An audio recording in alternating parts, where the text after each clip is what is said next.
우리가 한때 마음에 생각할 때 혹시 고난이 없는 삶이란 얼마나 좋을까 하는 생각을 해볼 수 있을 거예요. 고난이 없으면 얼마나 좋을까? 환난이 없는 삶이 얼마나 좋을까? 그런 삶은 참 행복할 것 같다, 참 좋을 것 같다는 생각을 해볼 수 있겠지요.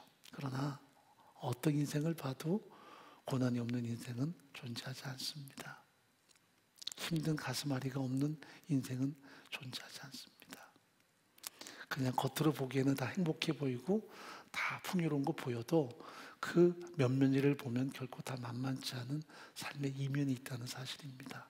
이것이 우리의 현실입니다. 그런데도 삶이 만만치 않은 것은 유독 나만 당하는 고통, 나만 당하는 환난, 나만 당하는 불행으로 인식할 때가 많이 있다는 사실입니다. 그때 우리 마음은 더 좌절하죠. 성경을 펼쳐보면 아무런 죄 없이, 아무런 자신의 잘못 없이 고통 겪는 동역자들의 모습이 드러납니다.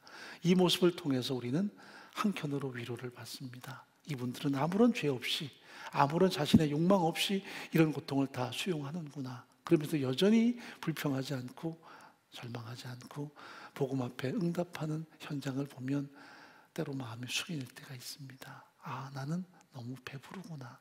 난 너무 부유하구나. 난 너무 이기적이었구나라는 생각을 할 때가 있습니다. 오늘 본문 보면 참 마음이 짙어집니다. 사도 바울의 고통당하는 현장을 보면서 우리가 다시 한번 우리 신앙을 점검해 보고 하나님께 대한 신앙을 다시 한번 대우각성하는 그런 마음을 가지게 되는 내용이 본문 속에 담겨져 있습니다.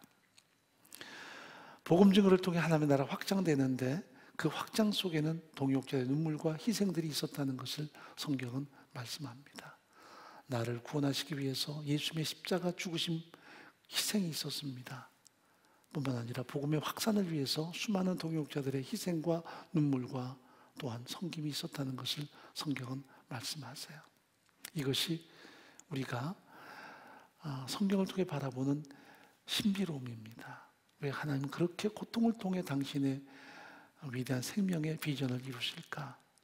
왜 그렇게 눈물을 통해 하나님의 역사를 성취하실까? 그 속에 담긴 비밀을 우리가 함께 찾고자 합니다.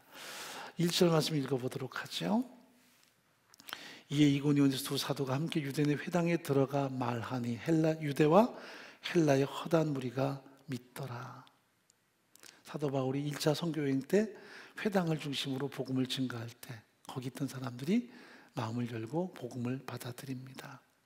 믿는 사람이 있었습니다. 그런데 즉각 전혀 다른 반응들이 드러납니다. 2절입니다. 그러나 순종치 않은 유대인들이 이방인의 마음을 선동하여 형제들에게 악감을 품게 하거늘. 자, 듣고 믿는 사람이 있는가 하면 악감정을 품는 사람도 있었습니다. 그래서 자기만 악감정을 품는 게 아니라 다른 사람까지도 그런 악감정을 품고 복음을 대적하도록 선동하는 무리가 있었다는 것을 성경은 우리에게 교훈합니다. 그런데 사도 바울 일행은 오로지 하나님만 의지하며 자신에게 주어진 사명을 묵묵히 감당해 나갑니다. 3절 말씀 읽어보죠. 두 사도가 오래 있어 주를 힘입어 담대히 말하니 주께서 저희 손으로 표적과 기사를 행하게 하여 주사 자기 은혜의 말씀을 증거하시니. 분명히 바울이 증거하는 복음인데도 하나님께서는 마치 당신의 복음인 양 주께서 자기 은혜의 말씀을 증거하셨다라고 이야기합니다. 바울을 통해 증거되는 하나님의 말씀이지만 그 말씀은 하나님 자신의 말씀이었습니다. 주 예수 그리스도 그 십자가 죽으신 부활을 통해 구원하는 하나님의 절대 진리가 바울을 통해 선포됐고요. 이것은 하나님 자신의 가슴이었습니다. 이것을 믿는 자에게는 구원이 주어지지만 거부한 자에게는 구원은 사실 불가능한 일이죠. 그런데도 사람들은 이 말씀에 대한 반응이 전혀 다르게 등장합니다. 한쪽에서는 믿고 허다한 사람들이 죽게 돌아오는가 하면 한쪽에서는 선동해서 복음을 대적하도록 악한 무리들을 끊임없이 파급시키는 현장이 본문에 나타나요. 4절 말씀 보겠습니다. 그 성내 무리가 나뉘어 유대인을 쫓는 자도 있고 두 사도를 쫓는 자도 있는지라. 결국 완전히 그룹이 달라지죠. 한쪽에서는 복음을 듣고 바울을 수용하는 사람이 있는가 하면 한쪽에서는 유대인들의 선동을 받아들여서 바울과 그 일행을 탄압하는 사람들이 생겨납니다. 이것은 그들의 악행 때문이 아니었습니다. 그들의 어떤 나쁜 행동이 아니라 복음 때문이었습니다. 한쪽에서는 듣고 깨닫고 구원 얻는 데 반해서 한쪽에서는 끊임없이 대적하고 적대시하는 그룹들이 형성이 돼요. 결국 5절에 보십시오. 이방과 유대인의 그 관원들이 두 사도를 능욕하며 돌로 치려고 달려드니 이것이 그들의 행태였습니다. 여러분, 돌로 칠 만한 이유가 있습니까? 그들이 무슨 불법을 행했습니까? 윤리도덕적으로 그들이 큰 모순이 있습니까? 그런데도 세상은 그들을 향해서 돌을 들고 있습니다. 이것이 현실입니다. 여러분, 세상을 우리가 낭만적으로 봐서는 안 돼요. 세상이 이런 곳입니다. 우리가 세상과 연합할 수 없는 것은 그들은 복음을 향해서 끊임없이 적대시하기 때문입니다. 물론 우리가 잘못해서 세상의 비판을 들으면 우리 스스로를 돌아봐야 되겠지만 우리가 진리의 말씀만 증거하고 옳게 살아도 세상은 여전히 우리를 정죄하고 끊임없이 도발한다는 사실입니다. 이것이 실제적인 영적 상황입니다. 복음의 말씀을 하나하나 증거하고 진리 앞에 살아도 세상은 우리를 여전히 정죄하고 우리에게 대해서 극렬한 대적의 생각을 갖습니다. 이것은 2000년 전의 이야기가 아니라 지금도 이런 상황은 여전히 존재합니다. 물론 돌을 들어서 치거나 이런 폭력을 행사하지는 않더라도 끊임없는 어떤 반대, 비판, 정죄감은 우리 주변에서 수없이 벌어지는 상황입니다. 나는 그런 일이 없는데요. 나는 한 번도 그런 일을 겪지 않았는데 그렇다면 어쩌면 나는 신앙의 정체성을 드러내지 않고 사는 사람이 아닌가. 적당히 사는 사람이 아닌가. 그냥 세상에 섞여서 흘러가는 대로 적당히 사는 사람은 아닌가. 누군가 입을 열어서 예수가 나의 구원자심을 전하고 오직 예수만이 우리의 진정한 능력임을 전할 때 세상은 항상 이런 거부감이 존재해요. 극렬하게 막 돌을 들진 않더라도 겉으로는 웃더라도 속에서는 저 사람은 상종문할 사람이다, 크리스찬이다라는 인식들이 생길 그런 모습이 있어요. 미쳤다라는 비판을 받을 수도 있고 이런 시기에 교회를 다니냐는 그런 좀 말의 난도질을 당할 수 있는 위험성도 있어요. 그게 현실입니다. 자, 바울 일행은 핍박을 당할 때 그곳을 떠납니다. 핍박이 무서워서 떠나는 게 아니라 복음을 수용할 사람들 향해서 그들의 발걸음을 옮겨요. 이것이 그들의 방식이었습니다. 복음을 받아들이면 거기서 전했고요. 또 계속해서 그들을 가르쳤고요. 그러나 점점 그들이 거부하고 떠날 때에는 그리고 대적할 때에는 그 도시를 떠나서 다른 도시로 옮겼습니다. 드디어 루스트라로 향하게 되죠. 그곳에서 바울이 복음을 증거할 때 한 사람이 눈에 띕니다. 바로 장애를 가진 장애인이었습니다. 이 사람이 바울의 말을 청종합니다. 바울이 가만히 보니 그 가슴 속에 구원 얻을 만한 믿음이 형성됨을 그는 인지하고요. 그에게 예수 이름으로 일어나 걸을 것을 명하게 됩니다. 그가 갑자기 일어나서 걷고 뜁니다. 이 도시가 소동하지요. 이게 웬일인가? 과연 저들은 신적인 존재가 아닌가라는 그런 하나의 반향이 드러나기 시작합니다. 그래서 제우스 신전의 사제들이 와서 이들을 제우스 에르메스라고 칭하고 목에다가는 화관을 걸어주고 소를 잡아서 그들을 섬기려고 제사를 시도합니다. 그때의 바울은 이것을 극구 거부하죠. 여러분이 알지 못할 때는 하나님이 용납하셨으면 이제 용납하지 않습니다. 어떻게 우상 앞에 제사합니까? 살아계신 하나님만이 우리의 섬김의 유일한 대상이라는 것을 바울은 그들에게 선포하고 그들을 만류해요. 이 도시에는 언젠가 신들이 사람의 모습으로 이 도시를 방문한다는 하나의 신화가 존재했습니다. 제우스와 에르메스가 사람의 모습으로 이 도시를 방문했을 때 그 신들을 잘 섬기면 우리는 복을 받을 것이다라는 하나의 이야기들이 전해왔습니다. 그런데 이날 바울이 복음을 증거할 때 갑자기 장애를 가졌던 장인이 일어나 걷습니다. 저들은 신이다. 그래서 입을 열어서 말하던 바울을 에르메스, 웅변의 신으로 명하고요. 옆에 있던 이 바나바를 제우스로 명해서 그들을 섬기기로 그들은 사람들을 불러 모으기 시작했습니다. 바울이 극구 사양할 때, 거부할 때 반대파들이 저 비시디 안족부터 시작해서 이 먼 거리를 죽여왔습니다. 그리고는 선동자들을 앞세워서 바울 일행을 공격하기 시작했습니다. 누군가 돌을 하나 이렇게 던졌을 거예요. 바울의 이마에 맞았다면 이마가 찢기고 피가 흘렀겠죠. 그 피는 그들이 신이 아니란 반증이었습니다. 저들은 신이 아니지 않느냐, 저들은 협작꾼이다 해서 결국은 선동가들은 바울을 끌어내서 성문 바깥에서 그들을 돌로 칩니다. 바울은 거의 죽었습니다. 그게 오늘 본문의 말씀이죠. 자, 22절 말씀 읽어봅니다. 제자들이 둘러섰을 때 바울이 일어나 성에 들어갔다가 이튿날 바나바와 함께 더베로 가서, 여러분, 선동가들에 의해서 결국 바울은 돌에 맞아 거의 죽습니다. 악은 포기할 줄을 몰라요. 우리는 피곤할 때가 많고 포기할 때도 자주 있는데 결코 악은 포기할 줄을 모릅니다. 이게 사탄의 역사입니다. 그래서 선동하고 끊임없이 악행을 저질러요. 지금도 세상 사람들의 생각 속에, 그들의 마음 속에 얼마나 많은 선동이 존재합니까?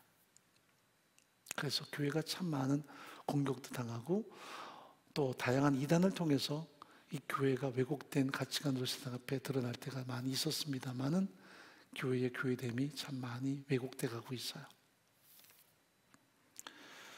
자, 그런데 이튿날 바울은 다시 더베로 가서 복음을 전합니다. 그도 사람입니다. 돌에 맞아 거의 죽었습니다. 그런데도 그 몸으로 그는 복음을 위해서 헌신하고 충성을 다합니다. 자, 고린도서 1장 8절 한번 읽어볼까요? 형제들아, 우리가 아시아에서 당한 환난을 너희가 알지 못하기를 원치 아니하노니 심해지나도록 심한 고상을 받아 살 소망까지 끊어지고 우리 마음에 사형선고를 받은 줄 알았으니 이는 우리로 자기를 의지하지 말고 오직 죽은 자를 다시 살리시는 하나님만 우려하게 하십니다. 사도 바울이 고린도 공동체에게 보내는 서신서에 오늘 본문의 현장이 짙게 배어 있습니다. 아시아에서 당한 환난을 여러분이 알았으면 좋겠다. 우리가 얼마나 많은 환난을 겪었는지 살 소망이 끊어졌고 마치 우리 마음에 사형선고를 받은 것이 느껴졌다. 그런데 그런 모든 고통을 통해서 오로지 하나님만을 의지하는 기회로 선용됐다는 것을 바울은 담담하게 고백해요. 이게 고난을 관통하는 사도 바울의 태도였습니다. 신앙의 자세였어요.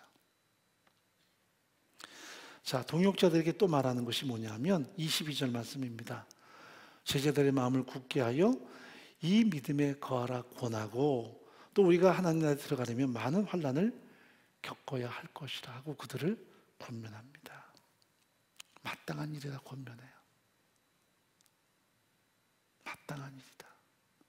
우리가 하나님의 자녀가 되고 복음을 증가하면 마땅히 당하는 일이다라고 바울은 담담하게 고백합니다. 그리고 교회들을 굳게 하고 그들을 격려합니다. 이 사람은 사명자입니다. 사도행 20장 24절에 이렇게 말하죠. 주 예수께 받은 사명 곧 하나님의 은혜의 복음을 증거하는 일을 마치려면 나의 생명이 좀 더 귀양스러우지 않겠다. 그의 사명 선언문입니다. 언제나 묵상해 보면 가슴이 뭉클한 그의 사명 선언문. 이 사명을 위해서 그는 일평생을 달려가는 거죠. 사명이란 생명을 바쳐서라도 하지 않으면 안 되는 과업을 사명이라고 말합니다. 바울에게는 이것이 사명이었습니다. 그러면 나의 사명은 뭘까요? 목사는 목사의 사명이고 여러분은 여러분의 사명이 있습니다. 우리가 선교사로 나가서 이렇게 어딘가 오지에 가서 생명대 복음을 전해야만 그게 사명일까요? 어떤 집단은 그렇게 이야기도 합니다. 그래서 위험을 감수하고 의도적으로 일부러라도 그곳을 방문합니다. 그러나 우리의 사명은 조금은 시대적인 간극이 있지요. 내가 살아가는 모든 현장에서 크리스찬답게 살아가는 것. 그리고 내가 크리스찬이라는 것을 드러내고 복음을 위해 살아가는 그 모든 것은 우리의 사명입니다. 목사는 목사의 사명이고 여러분은 여러분의 사명이 있습니다. 가정에서 가정 주부의 사명이 있고 가장의 사명도 따로 있는 것입니다. 치열하게 사는 것. 저는 제자들에게 그런 말이에요. 치열하게 살아라. 그게 사명자다. 간혹 군대 갔던 친구들 혹은 이제 학교를 졸업하는 친구들, 또 지난번에는 사관학교 졸업하는 친구들 저를 찾아왔어요. 사실 만나기 쉽지 않은데 이제 졸업하면서 인간하면서 다시 자대 배치 받고 떠나면 넉 달 이상 다시 훈련 시작되고 못 만나니까 만나러 왔습니다. 저한테 질문을 해요. 앞으로 제가 장교로서 어떻게 살아야 되겠습니까? 현장에서 어떻게 살아야 되겠습니까? 지금까지는 내가 학생이었고 생도였는데 이제는 지휘관으로 어떻게 살아야 되겠습니까? 제가 두 가지 말했습니다. 치열하게 살아라. 크리스찬답게 살아라.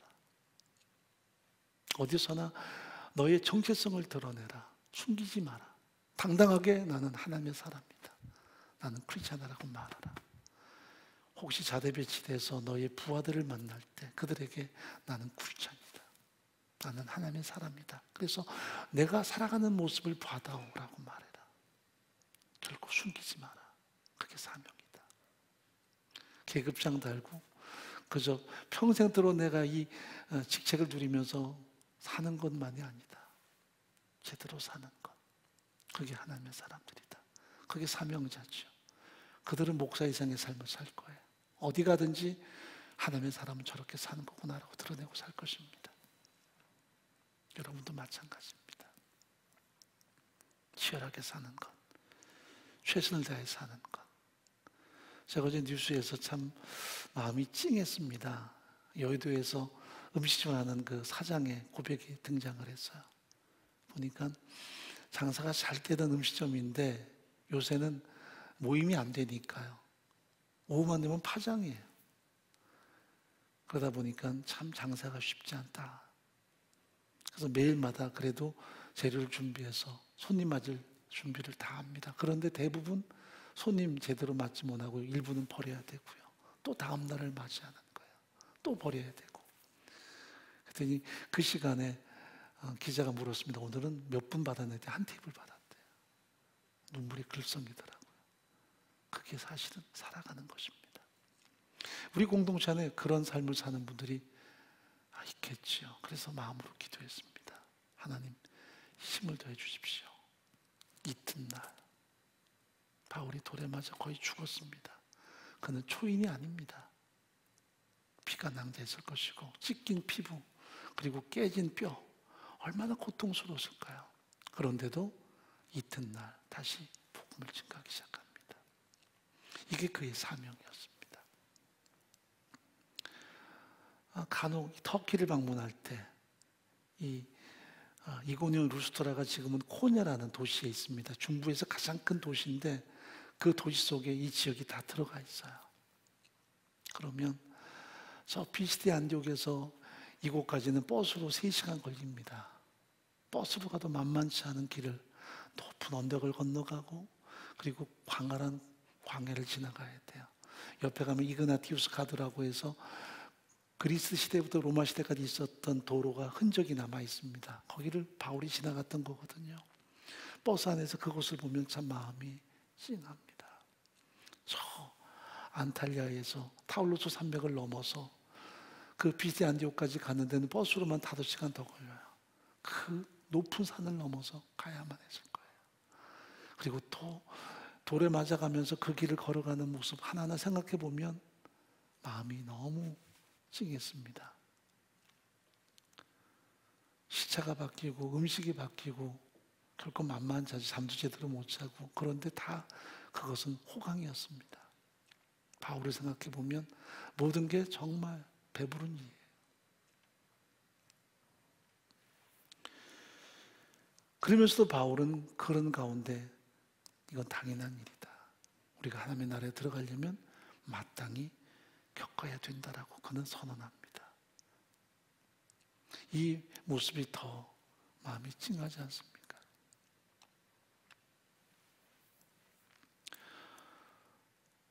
나는 하나님의 것입니다라는 책이 있습니다.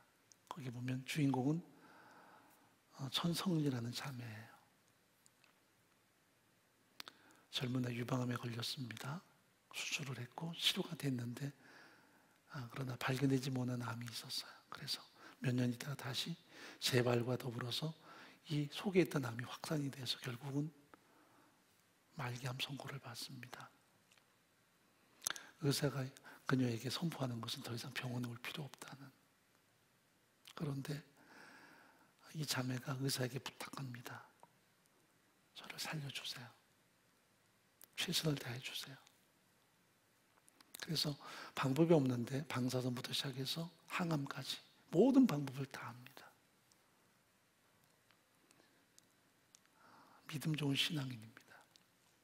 근데 그 항암을 100번 넘게 하면서도 살아남아요. 여전히 살아남아 있습니다. 근데 살아남아야 되는 이유가 뭐냐면 자기는 복음 전해야 되겠다는 거예요. 사만자 만나서 복음 전하고, 그 중에는 세상을 떠난 사람들이 있습니다. 장례식 가서 복음 전하고 여전히 그러고 살아요. 30대 초반인데 제가 참 마음이 부끄러웠습니다. 이 사람은 사명자구나. 항암하면서 막 까무라치기도 하고요. 방사선하고 난 다음에 그게 얼마나 고통스러워요. 그런데도 한 번도 진통제 먹지 않고 십자가 묵상하며 복음 위에 삽니다. 정말 바울 같은 사람이구나. 간혹 생각날 때 기도할 때 있습니다. 하나님께서 어떻게든 살려주셨으면 좋겠다. 그래서 끝까지 복음을 위해 선지됐으면 좋겠다는 그런 바람. 우리는 치유되고 강건해지고 그것만 자랑하기 원하지만, 그러나 이렇게 치열하게 살아내는 것, 포기하지 않는 것도 사명입니다. 여러분, 인생이 무료합니까? 인생이 재미없습니까? 야, 이런 인생 또 계속 살아야 되나? 무한 반복되는 인생이 피곤합니까?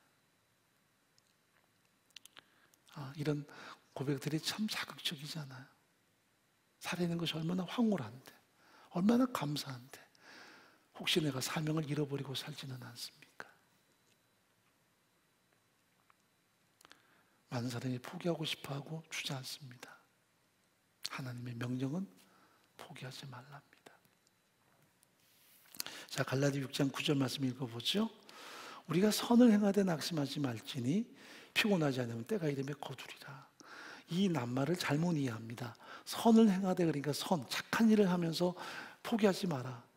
이 선은 하나님의 목적을 의미합니다. 악의 반대말이에요. 악은 하나님을 거부하고 떠난 것이 악이고 죄라면, 선은 아가도스라는 이 낱말 자체가 하나님을 추구함이에요. 하나님을 온전히 의지함이에요. 그게 선이에요. 우리에게는 최고의 선이 뭔 줄 아세요? 착한 일, 그게 아니에요. 하나님을 추구하고 하나님의 뜻을 끝까지 수행하는 거예요. 그러기 위해서는 결코 낙심하지 말라는 말이 우리 한국 번역으로 조금 뭐랄까요? 제대로 안 됐어요. 실제로는 포기하지 말라. 포기하지 말라. 우리가 하나님의 뜻을 추구하고 살 때는 결코 포기해서는 안 된다. 그게 말씀이거든요. 하나님의 뜻을 추구하고 살 때는 결코 포기하지 말라. 우리는 주님의 뜻이라는 이름으로 얼마나 포기하고 그냥 자포자기로 사는지 몰라요. 아유, 주의 뜻이면 그거는 주의 뜻이 아닌 넋두리예요. 최선을 다해서 기도해야 되고요. 하나님께 매달려야 되고요. 갈망해야 되고요. 때로는 치열하게 살아야 돼요. 거기는 포기란 존재에서는 안 돼요. 누가 병들어서 너무 힘들어서 이제 끝냈으면 좋겠어요. 그럴 때에도 아니요. 더 살아야 돼요. 치열하게 살아야 돼요. 핏덩어리라도 살아야 돼요. 그래서 에스겔 16장에 보면 핏덩어리라도 살아라 하는 주님의 명령이 등장하죠. 우리가 정말 그렇게 힘든 상황에서도 살아내야 돼요. 그게 하나님의 뜻이. 언젠간 인생 끝날 때가 와요. 우리가 대충 살든 아니면 열심히 살든 끝날 때가 오는데, 하나님이 어떤 사람에게 너는 사명자였구나 말씀하실까요? 치열하게 산 그 사람, 최선 다한 그 사람, 매일마다 쓰러지고 또 쓰러지고 죽을 일이 쌓였음에도 불구하고 포기하지 않은 그 사람, 그들이 하나님 앞에 섰을 때에 칭찬받을 거예요. 사포자기가 주님의 뜻이 아니에요. 적당히 사는 게 주님의 뜻이 아니에요. 그러므로 진정한 용기란 어떤 환난 위기 가운데서도 오직 하나님을 의지하고 믿음을 잃지 않는 것. 이건 우리가 결단해야 돼요. 하나님, 제게 용기를 주십시오. 어떤 상황 환난에서도 내가 결코 하나님 의지하고 포기하지 않겠습니다. 그게 용기예요. 매 순간 기도해야 돼요. 우리가 주님의 뜻이라는 이름 하에 얼마나 많은 우리의 포기 혹은 우리의 게으름, 우리의 불신앙들이 그 속에 감춰지지 몰라요. 주님의 뜻이라고요? 그래도 기도해야 돼요. 예수님께서도 당신이 오신 목적을 알아요. 십자가예요. 그 십자가에서 처절하게 죽으시는 게 하나님의 뜻이에요. 그런데도 그분은 겟세마네에서 3번을 기도하세요. 할 수만 있다면 이 잔인에게서 지나가도록. 성부하나님께 대한 그분의 도전인가요? 아니요. 육체에 입으신 예수님은 그게 옳아요. 육체에 입으신 그분은 그렇게 기도하는 게 맞아요.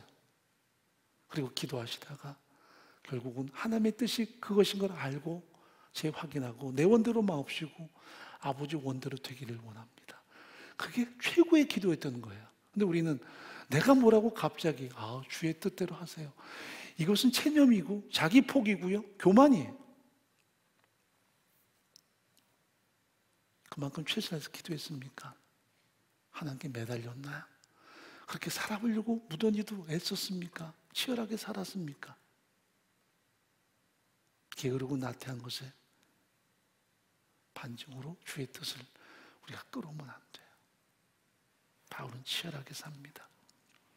우리 동역자들이 매일마다 치열하게 살아내는 것, 직장생활도 가정에서 치열하게 하는 것, 그건 다 하나님의 사명입니다.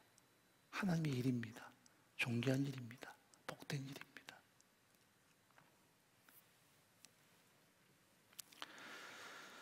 자, 요한복음 16장 33절 읽어보죠. 세상에서는 너희가 환난을 당하나 담대하라. 내가 세상을 이겼노라.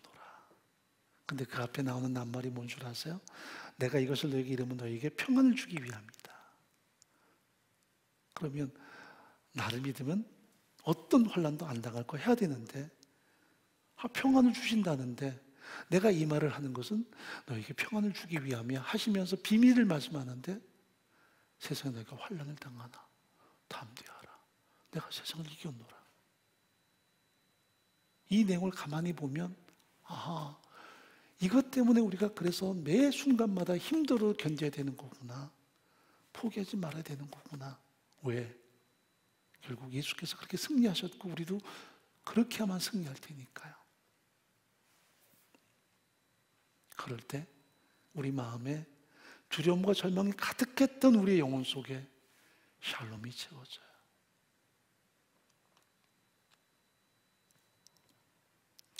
우리가 거친 파도 향해서 나가는 어부 같은 존재들, 또 내일이면 병원에 가서 또 우리가 검사받고 항암을 한다면, 또 누군가는 수술을 받는다면, 또 누군가는 인생을 향해서 끊임없이 도전해야 된다면 힘들다, 그만하고 싶다가 아니라 주께서 하신 말씀, 내가 이것을 말하면 너에게 두려움이 아니라 평안을 주기 위함이라.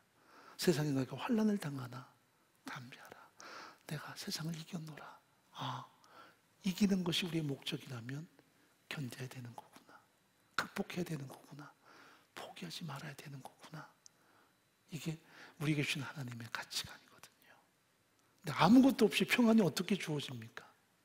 그것은 망상이죠. 자, 22절 말씀 마지막 읽어봅니다. 제자들의 마음을 굳게 하여 이 믿음에 거하라 권하고. 이 믿음이 뭐예요? 예수 믿는 믿음인가요? 물론 맞죠. 그런데 여기서 말하는 믿음은 뒤에 나오는 우리가 하는 나라에 들어가려면 많은 환난을 겪어야 된다. 이것을 다시 한번 그들에게 격려하는 거예요. 바울 일행을 보니 돌에 맞아 거의 죽었어요. 저러고도 믿어야 돼? 그때 바울은 말하죠. 이 믿음에 거하십시오. 이건 당연한 것입니다. 환난 당하는 건 당연한 것입니다. 그들을 격려하는 것입니다.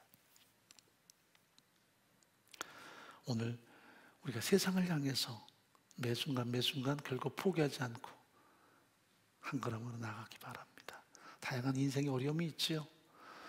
오죽하면 코로나 블루라고 말할까요? 마음으로도 많이 침체되고 어렵다고 말하고 절망한다 말하고 외롭다 말하는데, 그러나 하나님 의지하고 믿음의 사람이라면 이 환난에서도 끊임없이 우리가 믿음으로 견디고 나가야 된다면, 여러분이 처한 상황에서 우리가 예수를 믿기에, 구원 얻었기에 결코 현실에 안주하지 말고 한 걸음 한 걸음 도전하고 포기하지 않고 매일마다 믿음으로 견뎌내고 결국은 예수께서 주시는 승리와 역사하심이 우리 안에 가득히 선포되는 그 삶을 누리기를 간절히 바랍니다.